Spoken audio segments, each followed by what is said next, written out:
Иако се движат реформите, наследењето на комуникација уште се тема за универзитетските професори, експерти и поранешни безбедносни функционери. Реформите треба да бидат подлабоки. Треба и целосна реформа на тајните служби, а не само на прислушувањето, вели поранешниот министер Трајанов, кој се чуди за изборот на носителите на промените во тој сектор. Се промени власта, меѓутоа оние што треба да ги спроведуваат реформите. 99% се од поранешната власт. И не верувам дека промените ќе течат ефикасно, ќе се одвијат побрзо со динамика што го посакува и јавноста и владата, доколку не се направат кадровски промени на клучните позиции.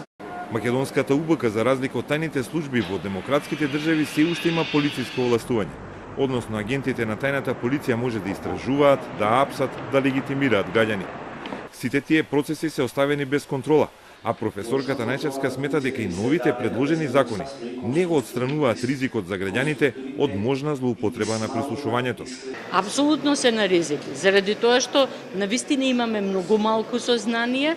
Парламентот се уште не ја превзема улогата која што би можел да ја превземе, односно да биде многу поагресивен, многу попенетративен кога станува збор за овие работи, а и оние контролни механизми кои што во моментот ги имаме, како што е народниот правобранител, се прилично повлечени и прилично млаки. Овој настан ние ќе го искористиме да испратиме на порака дека тоа исто така треба да биде еден вид освестување на сите оние механизми кои што се недоволно употребени во контрола на безбедносните служби. Контролата на тајните служби натаму ги загрижува експертите.